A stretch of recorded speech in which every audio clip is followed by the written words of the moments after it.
You remember me, right? Hi everyone, welcome to Diva Mantra. This is Divya, your host for the channel, and this is a reaction video. ये reaction video किसके बारे में? एक नई entry करने जा रही हूँ अपने चैनल पर. आज फर्स्ट टाइम इनके ऊपर मैं वीडियो बनाने जा रही हूँ क्योंकि मैं तो बोर हो चुकी हूँ. देखिए लप्पू, लप्पी, जगत बहन, जगत दीदी, मतलब इन लोगों को देखने के लिए, इन लोगों की जो भी इन लोग कनिंग हरकतें करते हैं उसको समझने के लिए इनको देखना पड़ता है और अभी थोड़ा झेल नहीं पा रहे हैं. तो इसलिए मैंने सोचा कि ये एक जो नया कंट्रोवर्सी आया है, जो एक कपल है जो बहुत ही ब्यूटीफुल कपल है, एक दूसरे को बहुत कॉम्प्लीमेंट करते थे, ये दोनों मुझे बहुत पसंद थे. इनका हो रहा है डिवोर्स, और डिवोर्स हो रहा है, लेकिन अब ये चीजें हो रही है, थोड़ा सा गर्म टॉपिक हो रहा है, थोड़ा सा तेज स्पीड पकड़ रहा है. तो मैं सोचा क्यों ना मैं इसके बारे में एक वीडियो बना करके आप लोग को इसके पूरे डिटेल्स दूं, एंड आई मेक श्योर कि यू ऑल अंडरस्टैंड कि इनका मुद्दा है क्या बेसिकली. तो मैं बात कर रही हूँ द ग्लैम कपल की. द ग्लैम कपल या दैट ग्लैम कपल, ऐसा ही कुछ इनका चैनल का नाम है. अच्छा खासा बड़ा चैनल है, बहुत ही प्रिटी लुकिंग कपल है दोनों. लेकिन इन लोगों की हो गई है लड़ाई, जिसके कारण इन लोगों का हो रहा है डिवोर्स एंड चल रहा है कोर्ट में केस. लड़की का नाम हिमांशी है और लड़के का नाम ऋषि है. तो हिमांशी ने ऋषि के पास भेज दिया है लीगल नोटिस, जहां पे उसने बहुत सारी धाराएं लगाई हैं. अगर आप जानना चाहोगे कि क्या धाराएं लगाई हैं, तो ऋषि के लेटेस्ट वीडियो में उसने उन धाराओं को बड़े अच्छे से एक्सप्लेन करके एक हिंट दिया है कि उसके ऊपर ये धारा लगी है. लेकिन एज सच उसमें उसने ये बोला नहीं है कि मेरे ऊपर ये धारा लगी है.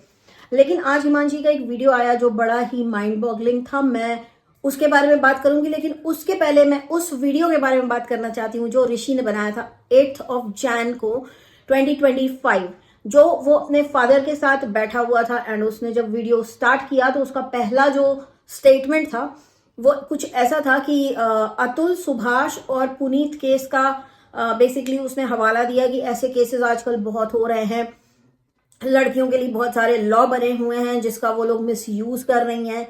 फिर उसके बाद उसने ये बोला कि क्योंकि बहुत सारी औरतें गिर चुकी हैं. अब इनका ये गिर चुकी हैं वाला इशारा शायद अपनी ही वाइफ के तरफ था कि वो गिर चुकी है और पैसों के लिए. तो यहाँ पर मैं आप लोग को एक चीज बता दूं कि वो पहले से, जो लड़की है हिमांशी, पहले से ही उसका चैनल था दैट ग्लैम गर्ल करके था शायद, जिसको बाद में शादी के बाद में उसने ग्लैम कपल कर दिया था. तो उसका वो जो चैनल था ना, वो ऑलरेडी बहुत ट्रेंडिंग पे था, वो ऑलरेडी बहुत पैसा कमा रही थी.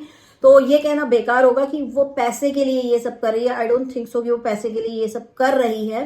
एंड मुझे कहीं ना कहीं ऐसा लगता है कि वो ये हरकत नहीं करेगी फॉर मनी. और जब वो इनके लाइफ में आई तब ये बहुत पॉपुलर हो गया एज अ कपल. सो आगे इन्होंने ये बोला, इनके पापा ने बेसिकली बोला कि दुनिया बहुत सेल्फिश है, और उनका बराबर इशारा इस तरफ जा रहा था कि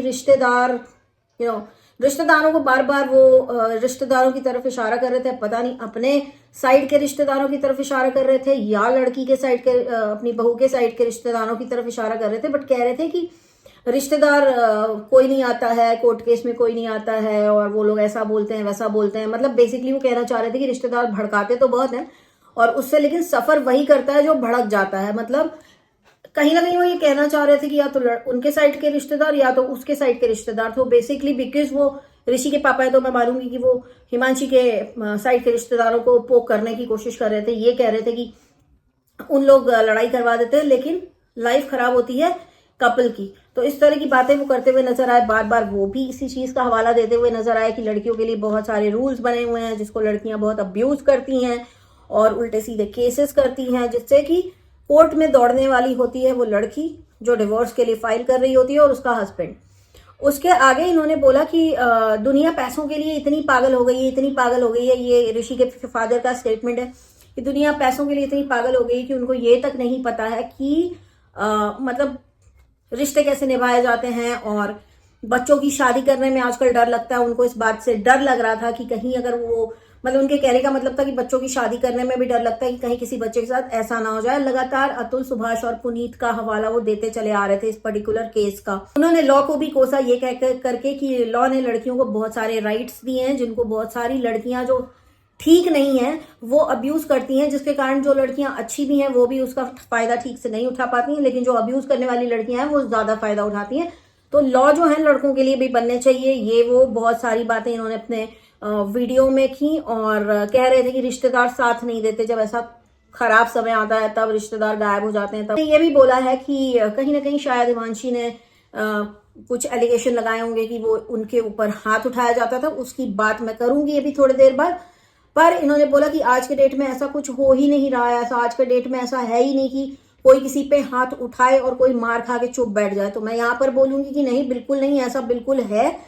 लोग हाथ उठाते हैं, लड़कियां मार खाती हैं और चुप बैठ भी जाती हैं। ऐसे बहुत सारे कपल्स हैं जो टॉक्सिक मैरिज में हैं, जहाँ पे लड़कियों पे हाथ भी उठाया जाता है और वो गाली खा के रह भी जाती हैं, है ना। लड़का कुछ भी करे, लड़का बाहर जाके आवारागर्दी भी करे, तो लड़कियां बस चुपचाप घुट घुट के रो के रह जाती हैं। जिसका एक लेटेस्ट एग्जाम्पल अभी सेट हुआ है सोशल मीडिया पे, लप्पी का, कि उसके साथ इतना कुछ हुआ लेकिन उसने कुछ बोला ही नहीं। हम कुछ करेंगे, हम कुछ करेंगे, हम कुछ करेंगे कह के उसने एक्शन लिया ही नहीं। अच्छा, उसके बाद इन्होंने ये भी बोला कि अतुल सुभाष का केस जो है वो टूल बन चुका है। और टूल बन चुका है मतलब किसके लिए टूल बन चुका है, मैं इनके फादर से पूछना चाहती हूँ या मैं ऋषि से पूछना चाहती हूँ, टूल किसके लिए बन चुका है अतुल सुभाष का केस। अतुल सुभाष का केस आई गेस टूल आजकल लड़कों के लिए बना हुआ है, क्योंकि हर लोग हर रोज एक नया आ रहा है, उसके साथ कुछ भी हो रहा है तो वो अपने आप को अतुल सुभाष से ही कंपेयर कर रहा है। It's a very sensitive case, उसके साथ बहुत गलत भी हुआ है, वो पूरे प्रूफ दे करके गया है, राइट। तो जो भी लोग अपने आप को अतुल सुभाष के केस से कंपेयर कर रहे हैं, बार बार उसके केस की दुहाइयां दे रहे हैं, मैं यही बोलना चाहूंगी कि पहले आपके केस को उस स्टेज तक जाने तो दीजिए। क्योंकि सिर्फ एक अगर लीगल नोटिस मिलने से आपको लगता है कि आप अतुल सुभाष बन चुके हैं, तो अतुल सुभाष ने जो स्टेप उठाया है वो बहुत एक्सट्रीम है। वो इस दुनिया में नहीं है, लेकिन उसके नाम के, उसके केस का सहारा ले लेके बहुत सारे लोग बोल रहे हैं मैं भी बन जाऊंगा, मैं भी अतुल सुभाष हूं। अब मतलब आदमी को थोड़ी सी भी प्रॉब्लम हो रही है तो कह रहे हैं कि हम अतुल सुभाष हैं। तो वैसे ही थ्रू आउट इनके 8 जनवरी के वीडियो में वो उसी केस का हवाला देते रहे। दूसरा केस पुनीत का था, जिसका हवाला ये लगातार दे रहे थे अपने वीडियोज में। इनका कहना था कि भरोसा, पति पत्नी के बीच भरोसा बहुत जरूरी है, प्यार बहुत जरूरी है, अगर वही ना हो तो कैसे चलेगी रिलेशनशिप, मैरिज तो टॉक्सिक हो ही जाएगी। ये सब इनके पॉइंट्स थे। उसके बाद ये माँ बाप के संस्कारों पे भी गए। इन्होंने बोला कि आजकल लोगों ने संस्कार नहीं दिए, मतलब बेसिकली अपनी बहू के लिए इनडायरेक्टली बोल रहे थे कि उसको संस्कार नहीं दिए उसके माँ बाप ने। जहां पर वो मतलब ऐसा केस करके बैठ गई है हमारे बेटे के ऊपर, मारपीट का, धोखेबाजी का, हर तरह का केस उसने मेरे बेटे के ऊपर किया है। तो मैं ये कहूंगी कि उसका वीडियो देखने के बाद यही क्वेश्चन हम लोग को आपसे भी हो सकता है कि आपने अपने बेटे को क्या संस्कार दिए हैं। मैं अभी हिमांशी के वीडियो पर भी आऊंगी ताकि आप लोग ये पूरा मैटर अच्छे से समझ पाएं, लेकिन उसको समझने के लिए उसने जिस वीडियो का जवाब दिया है उस वीडियो के पॉइंट्स इस वक्त मैं डिस्कस कर रही हूं आप लोगों से। इनके फादर का कहना है कि वकील और पुलिस अपना पॉइंट बनाते हैं ऐसे केसेस में। जरूरी नहीं है कि हर वकील करप्ट हो और जरूरी नहीं है कि हर पुलिस वाला करप्ट हो। तो मुझे नहीं लगता कि इस तरह से जो काम कर रहे हैं, जो लोग इन सब चीजों में रेगुलरली डील करते हैं, उनका काम यही है, उनको सबको एक तराजू में तौलना बिल्कुल गलत है। उन्होंने बोला कि कोई मार खा के आजकल कोई चुप नहीं बैठता, तो मुझे यही लग रहा है कि मार खा के चुप कहाँ बैठी है आपकी बहू। आपकी बहू ने एक्शन तो ले लिया, जैसा आप कह रहे हो कि मार खा के कोई चुप नहीं बैठता। कहना है कि उसके बाद जो इतने देर से अतुल सुभाष के केस का हवाला दिए जा रहे थे, बाद में इनका कहना था कि सभी लोग अतुल सुभाष नहीं हैं, सारे लड़के अतुल सुभाष नहीं हैं और वो लड़ भी सकते हैं अपने लिए, तो आप लड़िए। मतलब ये क्या कहना चाह रहे थे, बहुत ही ज्यादा कंफ्यूज थे। इनका वीडियो स्टार्ट हुआ था अतुल सुभाष के केस का हवाला देते हुए, एंड लास्ट में towards the end of the video इन्होंने बोला सब लोग अतुल सुभाष नहीं होते हैं, आप लोगों को लड़ना चाहिए, आप लोगों को ये करना चाहिए, आप लोगों को सहन नहीं करना चाहिए। ये सारी चीजें वो बोलते हुए नजर आए। ये फादर और सन बैठ करके इन्होंने ये वीडियो बनाया है जिसमें ये सारी चीजें बोली हैं। कहना है कि अगर किसी और के भी साथ वही सब कुछ हो रहा है जो अतुल सुभाष के साथ हुआ या जो पुनीत के साथ हुआ, तो वो खुल के सामने आए। तो मेरा सवाल ये है कि आप लोग खुद अभी तक खुल के सामने नहीं आए हैं। आप लोगों का ये डिवोर्स क्यों फाइल हुआ है, क्या हो रहा है आप लोग के बीच में। आप लोग डायरेक्टली कुछ भी खुल के बता नहीं रहे, लेकिन आप लोग वही ज्ञान दूसरों को दे रहे हैं। तो यहाँ पे आपकी हिपोक्रेसी मुझे दिख रही है साफ साफ, और समझ में आ रहा है कि आप लोगों को मैनिपुलेट करने की कोशिश कर रहे हैं, क्योंकि आप जो भी चीजें बोल रहे हैं आप अपने रियल लाइफ में उसका जस्ट ऑपोजिट कर रहे हैं। दूसरी चीज, मैं एक और चीज बोलना चाहती हूँ कि जितने भी व्लॉगर्स हैं जिनके अच्छे व्यूज आते हैं, जो डेली व्लॉगर्स हैं जिनको लोग व्यूअर्स बहुत प्यार देते हैं, जनरली वो इन सब केसेस के बारे में कभी भी एक आवाज, एक चू भी नहीं करते। लेकिन जब खुद के साथ होती है तो उठा के लेकर आते हैं कि लेटेस्ट कौन सा केस इस वक्त ट्रेंडिंग चल रहा है, कौन सा न्यूज में चल रहा है, एंड देन वो अपने आप को उस केस के अंदर डाल करके इमेजिन करने लगते हैं एंड चीजें और ड्रामेटिक हो जाती हैं। यू ऑल नो कि व्लॉगर्स जो हैं वो ऑलरेडी बहुत ही ड्रामेटिक लोग हैं। उनके लाइफ में जितना भी कुछ है सब कुछ कंटेंट है, सब कुछ कंटेंट है। डिवोर्स हो रहा है तो वो भी कंटेंट है, लीगल नोटिस आ गया तो वो भी कंटेंट है। लेकिन जो वो खुद कर नहीं रहे हैं उस केस का हवाला दे दे के बार बार ऑडियंस को अपने तरफ करने के लिए, ऑडियंस को मैनिपुलेट करके, इमोशनल करके अपने साइड करने की बराबर कोशिश कर रहे हैं। तो मुझे तो ये लोग थोड़ा सा हिपोक्रेट और डिप्लोमेट और गलत भी लग रहे हैं। इसके बाद इन्होंने फिर से रिश्तेदारों के ऊपर जिम्मेदारी ठोक दी अपनी और बोला कि रिश्तेदार नहीं आते केस लड़ने के लिए। इस चीज को मैं रिपीट नहीं करूंगी। कह रहे हैं कि कोर्ट का चक्कर लड़का और लड़की ही लगाते, तो ऑब्वियसली ये बात तो सही है। जो दो लोगों का डिवोर्स हो रहा है चक्कर तो उन्हीं को लगाने पड़ेंगे, क्योंकि डिवोर्स लेने का फैसला भी उन्हीं दोनों ने लिया है। वो इस स्टेज तक पहुंचे हैं किसी कारण से पहुंचे हैं। लास्ट में इन्होंने एक चीज बोली, स्टेटमेंट इन्होंने पास किया कि जो लॉ लड़कियों के लिए बने हैं, लड़कियां उसे अब्यूज कर रही हैं। बहुत सारी लड़कियां अब्यूज कर रही हैं, सभी लड़कियां नहीं अब्यूज कर रही। शायद इन्होंने मेंशन किया था कि जो अच्छी लड़कियां हैं वो नहीं उसका इस्तेमाल कर पा रही हैं। तो मतलब अच्छी लड़कियां आप कैसे जज करेंगे, मुझे ये बताइए। अगर कोई लड़की मार खा रही है या अगर कोई लड़की एक टॉक्सिक मैरिज में होकर के भी चुप है तो क्या वो एक अच्छी लड़की हो जाती है? मेरे ख्याल से वो एक मूर्ख लड़की होती है जो आवाज नहीं उठाती। यहाँ पर एंड हो गया था इनका 8 जनवरी 2025 वाला वीडियो, जिसके जवाब में पूरे 10 दिन बाद जिसका जवाब लेकर आई है हिमांशी। हिमांशी ने क्या कहा है अपने वीडियो में, चलिए आज अब हम वो डिस्कस करेंगे जो आज हिमांशी का एक वीडियो आया है। हिमांशी ने अपना जो वीडियो है वो स्टार्ट किया और उसने यही बोला कि आप लोग चाह रहे थे ना कि मैं बोलूं, आप लोग मुझे प्रोवोक कर रहे थे। बेसिकली जो उसका एक बॉडी लैंग्वेज था या जो उसका स्टेट ऑफ माइंड दिख रहा था उससे साफ पता चल रहा था कि शी इज बीइंग प्रोवोक्ड, जिसके कारण उसने ये वीडियो बनाया है। क्योंकि उसने स्टार्ट ही ऐसे किया कि आप लोग चाहते थे ना कि मैं बोलूं तो मैं बताती हूँ। तो उसने ये सारी चीजें बताई हैं कि उसका हस्बैंड दूसरी लड़कियों के साथ बाहर जाया करता था और उन्होंने बोला कि पहले खुद को तो देख लो कि तुम क्या हो। तो ये कोई भी वाइफ टॉलरेट बिल्कुल नहीं करेगी अगर उसका हस्बैंड किसी दूसरी लड़की के साथ बाहर जा रहा है। उसने एक और चीज का खुलासा ये किया कि हर 6 महीने पे इनका हस्बैंड फॉरेन की ट्रिप लगाता था। अब फॉरेन की ट्रिप से मैं अगर जहां तक मेरा दिमाग चल रहा है, मैं तो यही समझ पा रही हूँ कि बैंकॉक, पटाया, ये सब जगहों पर जाता होगा। यही सब जगहों पर लड़के ट्रिप लगाते हैं बिकॉज यहाँ पर प्रोस्टिट्यूशन बहुत लीगल है, बहुत इजीली अवेलेबल है। एंड वहाँ पे क्योंकि सब लोग इसीलिए लड़के जाते हैं, तो सारे लड़के इसलिए नहीं जाते हैं बट मैक्सिमम लड़के इसीलिए जाते हैं। तो शायद उन लोगों को ऑकवर्ड भी फील नहीं होता होगा, क्योंकि अगर वो यही सब काम इंडिया में करेंगे और किसी ने उन्हें देख लिया तो बहुत नाक कट जाएगी। इसलिए लड़के क्या करते हैं कि बैंकॉक, पटाया, थाईलैंड, ये सब जगहों पर चले जाते हैं और अपने शौक पूरे कर लेते हैं। तो उसने एक हिंट दिया था कि इनकी फॉरेन ट्रिप हर 6 महीनों पर होती थी। पहले तो एक बार हुई ये बोल करके कि मुझे स्पेस चाहिए, लेकिन फिर ये ट्रिप बहुत ऑफन होने लग गई जिससे उसको प्रॉब्लम हुई। एंड कोई भी वाइफ होगी उसको इस बात से प्रॉब्लम होगी जब उसको स्पेशली अगर पता हो कि उसका डेस्टिनेशन क्या है फॉरेन कंट्री का, राइट। तो उन सब चीजों से वो बहुत परेशान हो रही थी। उसके बाद उसने बोला कि अपना रियल फेस दिखाने में क्या दिक्कत है, तुमको अपने बारे में जो भी असलियत है वो तुम सामने लेकर आओ, लोगों को बताओ। तो उसने काफी सारी चीजें खुद ही बताई कि उसका हस्बैंड उसे चीट कर रहा था। उसने ये बोला था उसको कि मुझे तुम्हारे से कोई अट्रैक्शन रह नहीं गया है, मतलब फिजिकल लेवल का कोई भी अट्रैक्शन नहीं है मेरा तुम्हारी तरफ। तो इसका मैं क्या ही मतलब समझूं कि क्या आपका अट्रैक्शन कहीं बाहर किसी और के साथ है या किसी और जेंडर के साथ है, राइट। क्योंकि अगर आपकी वाइफ इतनी सुंदर है उसके बाद भी आप उसकी तरफ अट्रैक्टेड नहीं हो, तो फिर तो मैं यही मान सकती हूँ कि भाई आपके अंदर शायद कोई प्रॉब्लम है या आपके अंदर ही कुछ मसला है कि आपको लग रहा है कि आप बाहर ढूंढ रहे हैं वो चीजें जो आपके आपको नहीं करना चाहिए। बेसिकली का कहना है, हिमांशी ने ये बोला कि जो भी व्लॉगर्स वीडियो बनाते हैं, ये बात मैं पिछले 5 साल से अपने सब्सक्राइबर्स और व्यूअर्स को बता रही हूँ कि जो भी वीडियो बनाते हैं बहुत ही फेक होता है। इन लोग की हंसी, इन लोगों का show off, everything is fake just for videos they do it. उसने बोला कि मैं हंसती नहीं थी। बहुत सारे लोग नीचे कमेंट करते थे कि तुम हंसती नहीं हो, और कई बार अगर आपने मुझे हंसते हुए वीडियो में देखा है तो मुझे जबरदस्ती बोला जाता था कि हंसो हंसो, तो उसने बोला कि 10 मिनट हंसना कोई बड़ी बात नहीं है, ठीक है। And which is absolutely true कि 10 मिनट कोई व्लॉग्स के लिए अगर हंसते तो कोई बड़ी बात नहीं है, और बहुत सारे व्लॉग्स में वो हंसती भी नहीं थी। लेकिन उसको ये चीज़ का प्रेशर बनाया जाता था कि चाहे कुछ भी हो, यूट्यूब जो है वो बंद नहीं होना चाहिए, क्योंकि यूट्यूब से इनकम बहुत ज़बरदस्त होती है, ठीक है। जिनके व्यूज़ बहुत अच्छे आते हैं उनकी इनकम एक महीने की 4-4, 5-5, 6-6 लाख, 10-10 लाख, 1-1 CR तक होती है।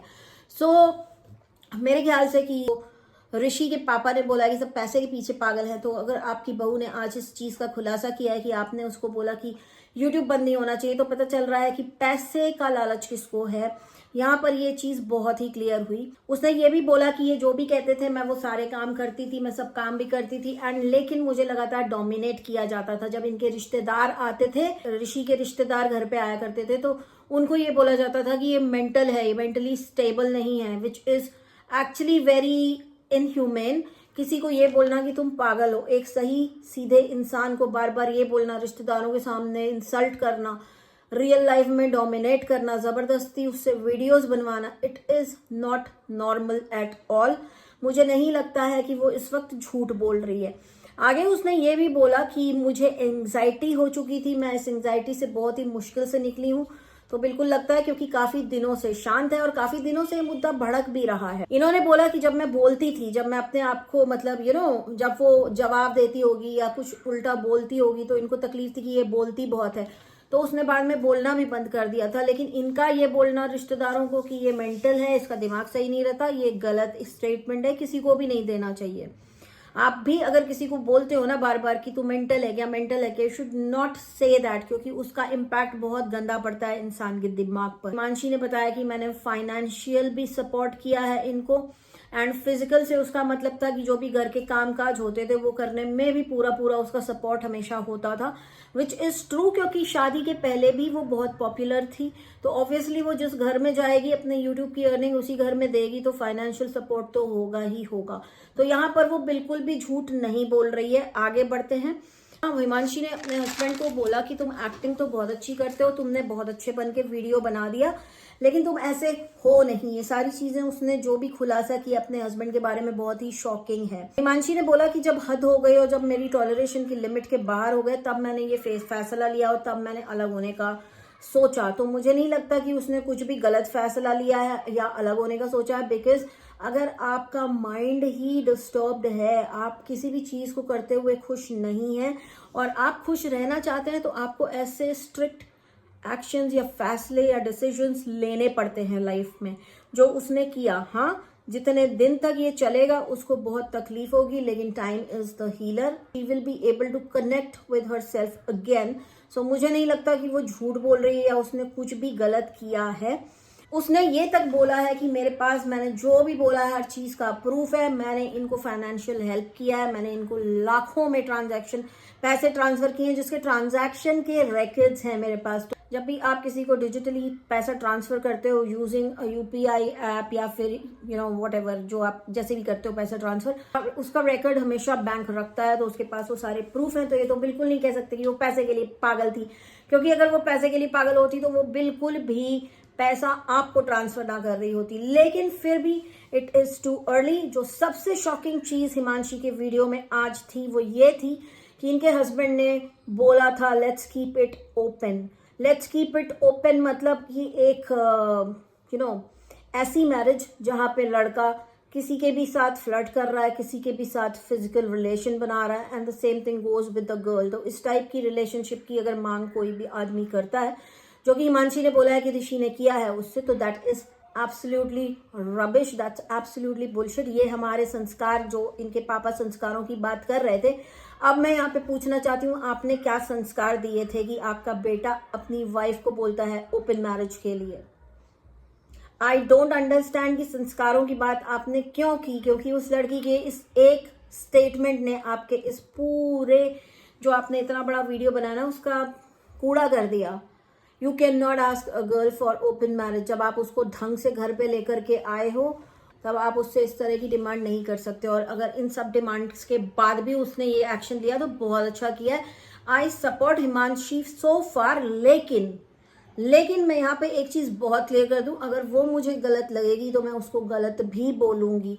तो कोई ये ना समझे कि मेरा सपोर्ट एकदम वन वे रहेगा, थ्रू आउट रहेगा, नहीं, ऐसा नहीं है। जहाँ मुझे वो लड़का सही लगेगा मैं उसको भी सपोर्ट करूंगी, जहाँ मेरे को ये सही लगेगी मैं इसको भी सपोर्ट करूंगी, एंड मैं दोनों के अगेंस्ट भी रहूंगी।